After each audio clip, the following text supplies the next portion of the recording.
จะไปนอนอยู่ไสไปนอนเฮือนหมู่โอ้อันนี้แม่นไผนอนอยู่นี่นะเอื้อยเจ้าโอ้ทุกคนมื้อนี้มาเยี่ยมมายามได้พอสาวสวยทุกคนสาวหมู่บ้านอาเหล่าบ้านเฮือนของน้องอันนี้เห็นบ่อันนี้จะเป็นติบเขาที่เขาเจ้าสร้างแล้วก็เขาเจ้าก็มาขายพี่น้องหาเงินหาคำเคสชนบทประมาณนี้แหละทุกคนเลยบ่อันนี้จะเป็นเขาไม้เวลาเขาเจ้าหูดมาเขาเจ้าก็ต้องตากทุกคนเพราะว่ามื้อนี้ก็อากาศมันก็แดดหลายทุกคนในวิถีชีวิตชาวลาวแบบนี้ทุกคนเลยคำบ่ได้ตากก็บ่มีข้าวกินยามแลงพี่น้องหลังจากที่เขาเจ้าตากแห้งแล้วเขาเจ้าก็ต้องตำทุกคนเวลาเอาครัวนี่บ่แพงประมาณเท่าใด30 ล้านโอ้ขดองเอ้ยเจ้าเท่าใดฮะตัวเบิ้ลเบี้ยเท่าใดเบียดเท่าใดเบียดนะเบียคือบ่หลายดอกฮอดบ่10 ล้าน5 ล้านโอ้5 ล้านคันหลายที่สุดก็คือ30 ล้านเนาะเจ้าสิเอาเท่าใดขดองเจ้า3 เม็ด30เอาบ่20โอ้กันเวลาเอาผัวนี่ไปอยู่เฮือนผัวบ่โอ้บ้านสาวลาวพี่น้องเอ้ยเดี๋ยวไปเยี่ยมไปยามสาวลาวก่อนทุกคนเลย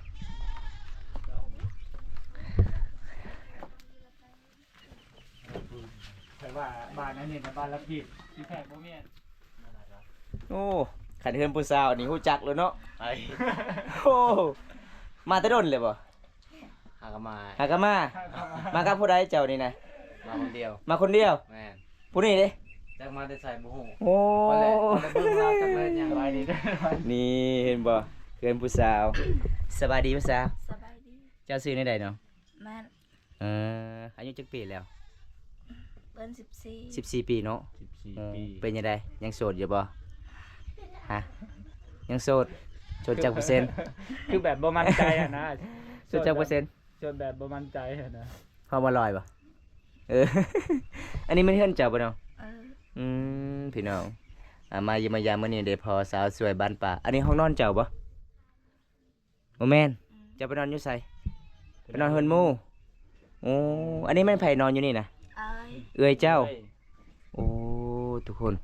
มื้อนี้มาเยี่ยมมายามได้พอสาวสวยทุกคนสาวหมู่บ้านอาเหล่าบ้านอาเหล่าบ่แม่นบ่บ้านอาเหล่าบ่ตอนแรกเขาอ้ายบ่นี่บ่โอ้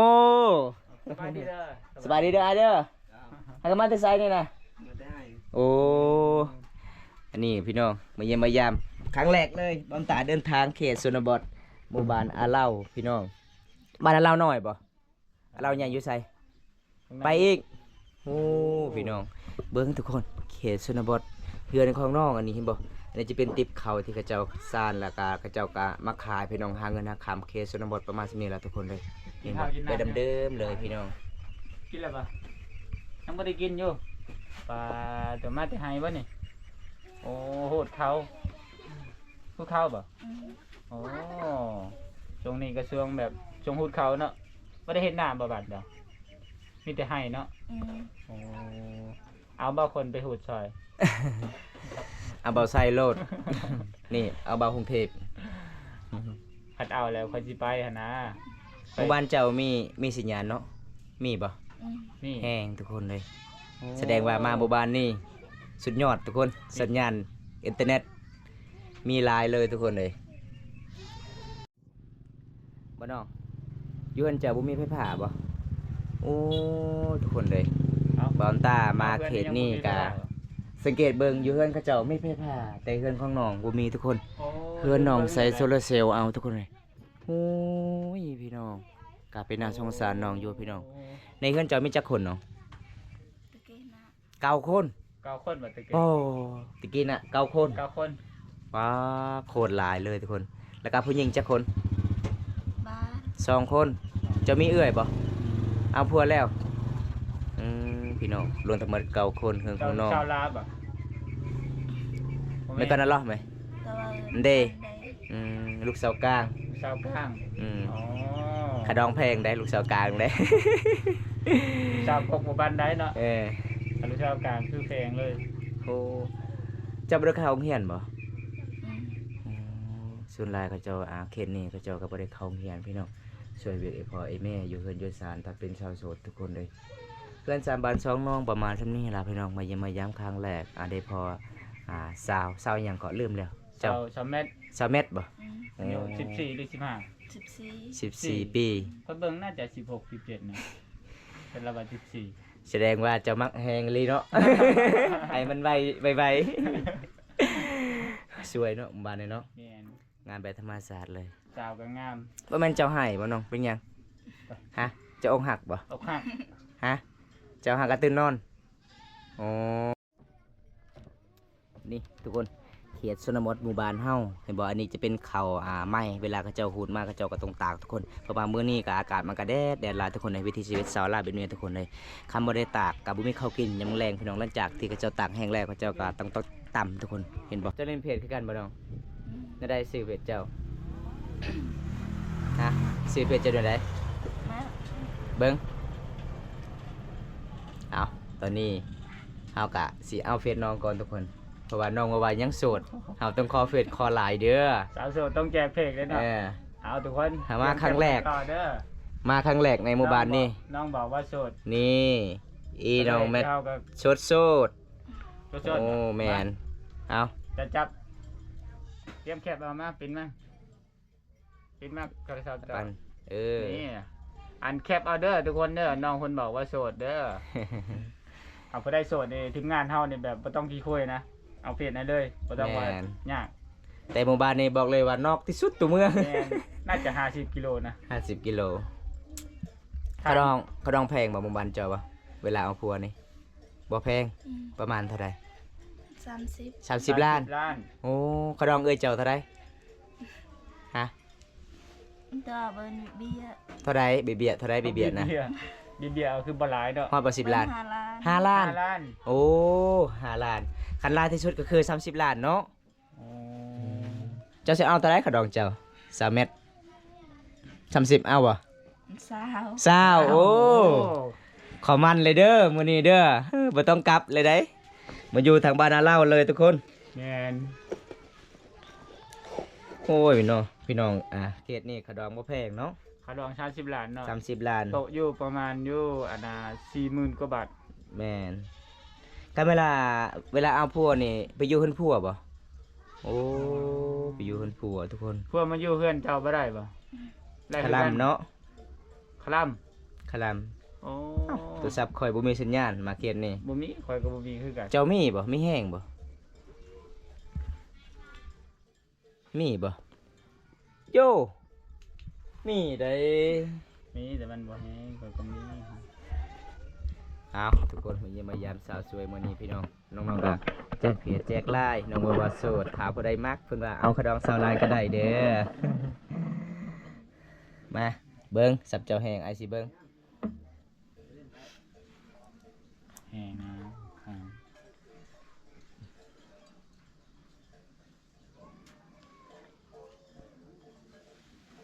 ปิดเลยบ่สัญญาณจะปิดเลยไม่ปิดเจ้อ ใน อืม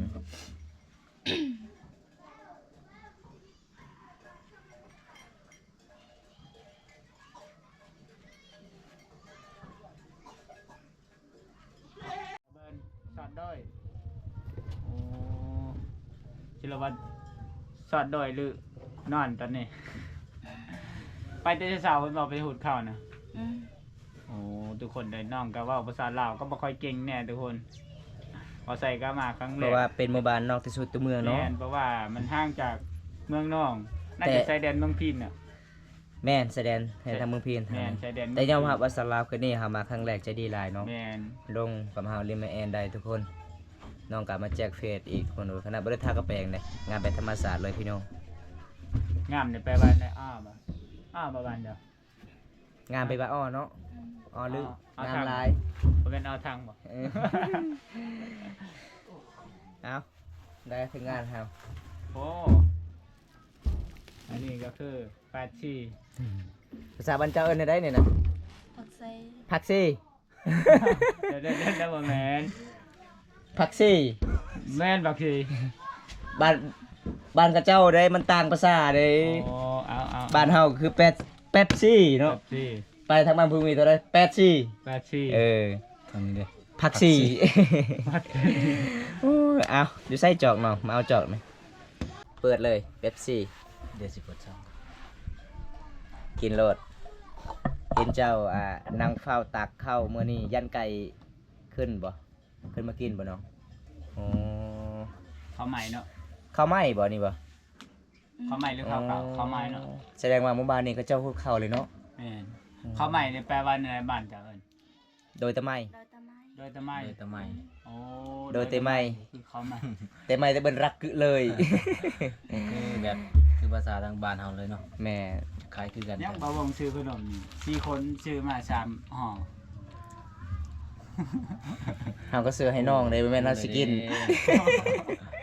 ครูเลยเด้ไฮลานเด้ อ๋อเอาเดี๋ยวเชียร์สลายเจ้า ซื้อหยังได้เนาะซื้อแม่โอ้ นี่ จักปีแหละ ซื้อแม่นนี่ จักปีแหละ ให้เราเอิ้นกัน 12 ปี 14 อืม นี่14 ปีโอ้ 14ปี หมู่บ้าน 14ปีหมู่บ้านเจ้านี่เคยเอาผัวบ่14 15ปีบ่เคย จักปีจึงเอาผัวได้ เจ้า 15 15 16อ๋อ14ปียังบ่เคย แสดงว่าเจ้า โอ้ ปีหน้าไปแล้วเนาะบ่วงอดแล้วจ้ะปีนี้ เอาเย็นให้ผู้บ่าวอีกเนาะใส่อายเจ้านะ อายจะเอาเมียแล้วบ่ เอาเมียอยู่บ้านใด บางร่าง บางร่างบางร่างทั้งนี้นะโอ้ ชื่อหมู่บ้านก็เป็นตะลืมแท้ บางร่างเคยไปบางร่างบ่ อันนี้หมู่บ้าน บ่ ยัง เคยได้ยิน บางร่างบ่มีน้ำอาบ บ่ บ้านนอกหมู่บ้านยัง โอ้ ไง บ้านนาลาง เอาเรา บ้านนาเรา คือคนที่ว่า งั้น เฮ็ดดองอะ พูดเข้ามาข้างใน เราไง เราใหญ่ อันนี้เราน้อย เด็กน้อยเราน้อย อืมขอบใจเด้อผู้สาวผู้สาวเย็นน้ำเย็น มาครั้งแรกเนาะ ๆแม่น มาหาน้องครั้งแรกน้องกะบ่ได้กี่คุยเลย แม่น แต่ว่าเบาใส่กี่คุยบ่กล้าขึ้น ไปขึ้นก่อน เอาแล้วทีมงานแล้ว กินข้าวกินน้ำหรือยัง เยอะจ้า เยอะจ้า จ้าบ้างบ่ คือยังบ่ทันกินเนาะ บ่มีอาหารบ่ เรือจ้า อะไรไปจ้า อ๋อ บ่มีอาหารทุกคน วันนี้ทีมงานเฮามาแบบ อืม บังเอิญทุกคนได้พอน้อง ปกติกับน้องไปใส่ เอาให้เนาะ ต้องให้น้องหน้าบ่ เอาให้พูดข้าวให้ แต่มื้อนี้น้องตักข้าวหั่นเด้ ข้าวไหม้บ่นี่นะโอ้ได้กินข้าวไหม้ไวเลย โดยตะไม โดยตะไมคือข้าวไหม้เนาะ บ่แม่นเตียวมง ทางได้เตียวมึง ๆ บ้านสะบึก บ่แม่น บ้านละลอง บ้านลอง เตี๋ยมงแต่มาทางนี้ยังไดผักชี ผักซี่ผักซี่คือผักซี่ น้ำไม่ยังนี่นะ ผักชี ผักซี่บ่ แปดชีบ่ ปักที่ ผักชีเด้ต่างเลย ต่าง อืม มากินเบิ่งผักซี่กับเป๊ปซี่ทุกคน เป็นยังไงรสชาติเนาะ แม่นทางบ้านเฮาเลย ลิ้นอยู่เหือนเลย ขึ้นไปลินอยู่เฮือนเลยโอ้ บ่ ถ้า ได้ มักกันเด้ แป้งเนาะให้พ่อแม่มาขอเนาะมันมากันเนาะ หวานเนอะบ่สาหวานอยู่สมว่าผักซี่เด้ หวานนี่เนาะ แม่นปกติมันจะชาน่ะทีนี้หวานแบบ เอาฝีมือผู้สาวเย็นดี โอ้ผักซี่ เขาเจะอยากได้ขมมะคอยจะเย็นให้ เมื่อปกติมันจะชาน่ะ อืม เดี๋ยวนี้บ่มีคำว่าชาหวานเอ้ยเบาบ่งมากินเป๊ปซี่ ทุกคน ผู้สาวเย็นได้มากิน มื้อนี้ ได้เดี๋ยวบ่ มาเล่นแม่แอนผู้สาวกลางเว้นแสกๆเลยทุกคนเนี่ยเพราะว่าน้องๆว่าขึ้นเล่นอยู่เฮือนได้เฮาก็เลยไปสัมภาษณ์ลองเบิ่งพี่น้องสุดท้ายเล่นได้ดีทุกคนเลยเห็นบ่ผู้สาวอยู่ข้างนี้เฮาอยู่ข้างนี้ทุกคน มันเป็นตามประเพณีบ้านเฮาคันสิพาผู้สาวไปเล่นอยู่ตาราง หรือว่าไปเล่นอยู่ในเมืองก็บ่ได้ทุกคนเลยต้องเล่นอยู่ในเฮือนเลยทุกคนอยู่ในบ้านเลยพี่น้องมันเป็นตามประเพณีเอกลักษณ์ของเขตชนบทหมู่บ้านเฮาอันนี้ชาวโสดบอมตาครั้งแรกเลยมาเยี่ยมมายามกับทีมงานเฮา3 คนเดินทางมาหลายกิโลพี่น้องเดี๋ยวพอสาวแมทคนสวยหมู่บ้านอาเล่าพี่น้องเอ้ยถามผู้ได้มักเพิ่นว่าเกมไวโรดขดองสาวล้านกีบ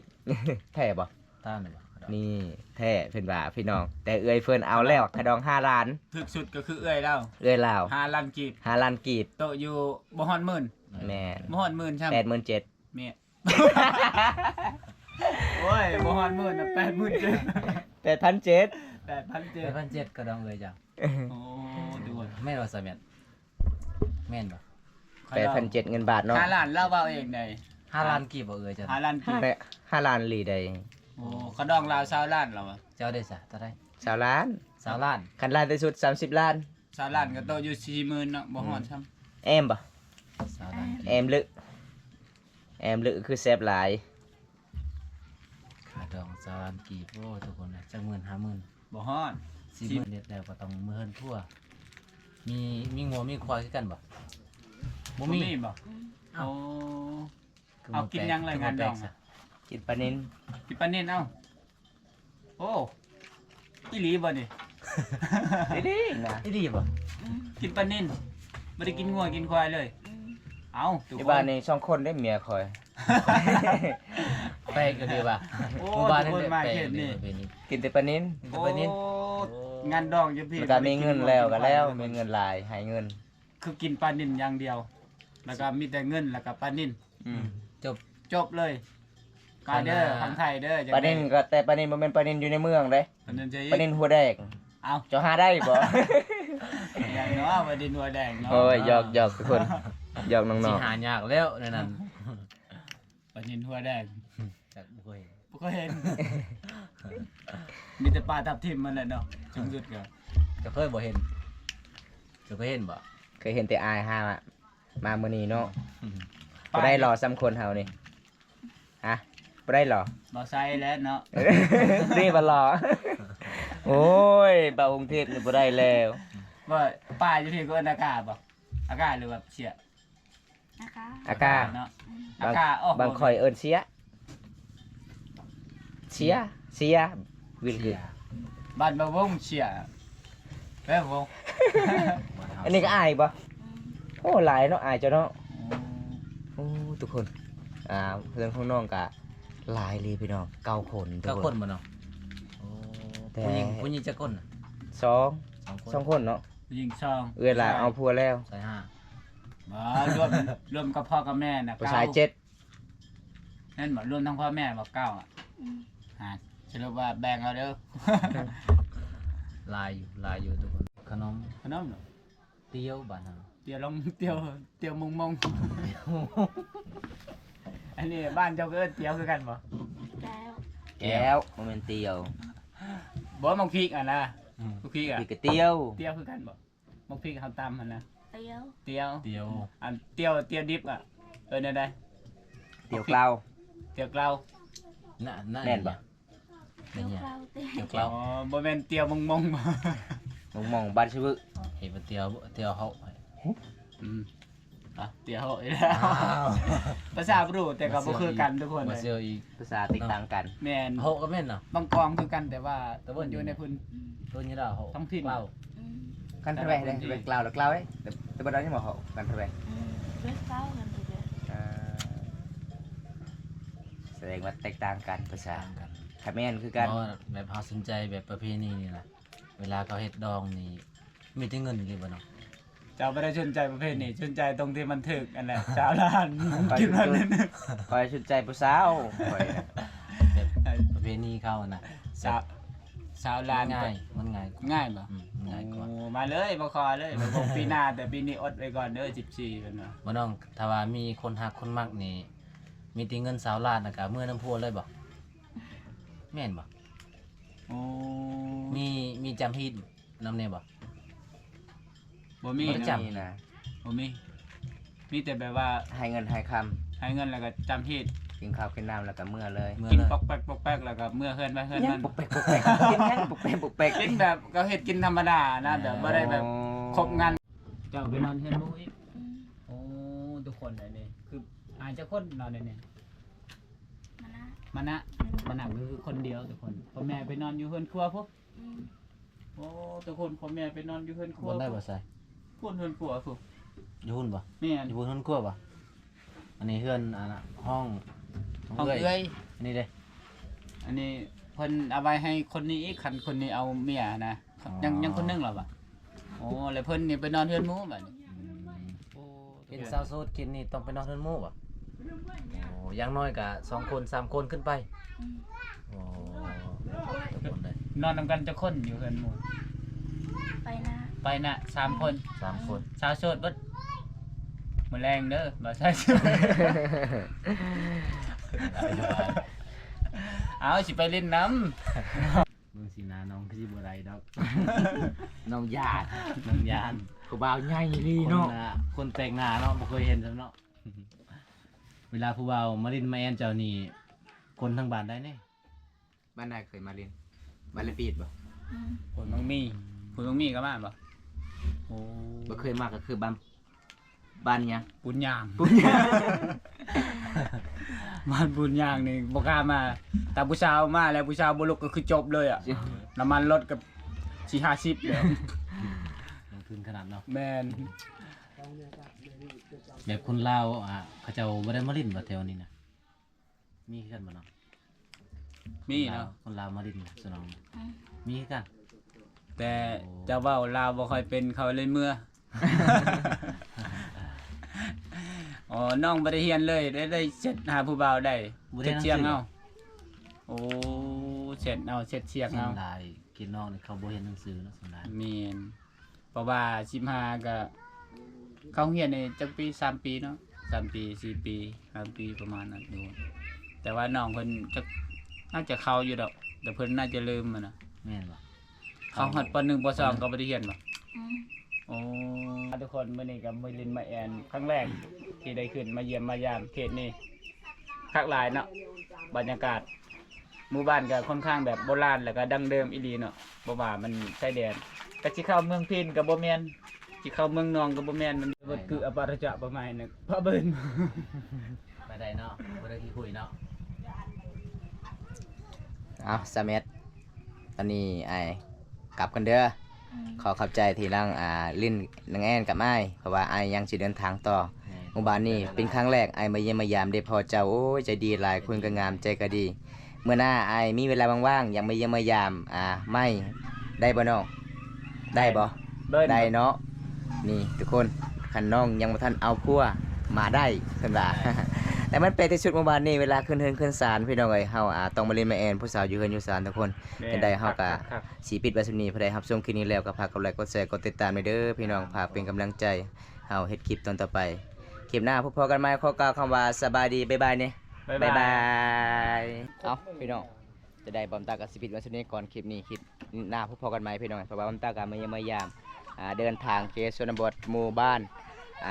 อาเล่าพี่น้องบ้านอาเล่าใหญ่เมื่อนี้ได้พอสาวแม่คนสวยในหมู่บ้านนี้ก็เป็นน่าสงสารน้องอยู่พี่น้องเพราะว่าเครื่องของน้องกับบ่มีข้าวกินทุกคนเลยเพราะว่าครอบครัวที่ยากจนไฟฟ้ากับบ่มีทุกคนเลยส่วนหลายหมู่บ้านนี้เขาเจ้าก็ต้องใส่โซลาร์เซลล์เลยพี่น้องหมู่บ้านนี้ทุกคนเลยอันนี้ก็คือเขาเจ้าก็มาตากข้าวให้เมื่อพี่น้องแบบหลังจากที่เขาเจ้าฮูดแล้วเขาเจ้าต้องตากตามซานี่ล่ะพี่น้องนี่ล่ะพี่น้องวิถีชีวิตเขตชนบทอันนี้ก็จะเป็นเฮือนซานบ้านซองซาวแมทเห็นบ่ยุ่ง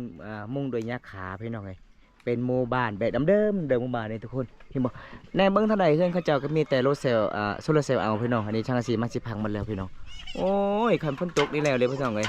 อยู่บ่ได้เด้พี่น้องเอ้ยเห็นบ่กลับไปนานสงสารน้องอยู่พี่น้องบรรยากาศรอบๆเขตชนบทหมู่บ้านนี่ก็มันกว้างอยู่เลยทุกคนเลยครั้งแรกที่ผมตาเดินทางก็เป็นตาม่วนพี่น้องจังได๋บอมตาก็สิปิดไว้ซุนี้ก่อนพี่น้องคลิปนี้จบไว้ซุนี้ก่อนคลิปหน้าพบพอกันใหม่เด้อขอกล่าวคำว่าสวัสดีครับผมบ๊ายบาย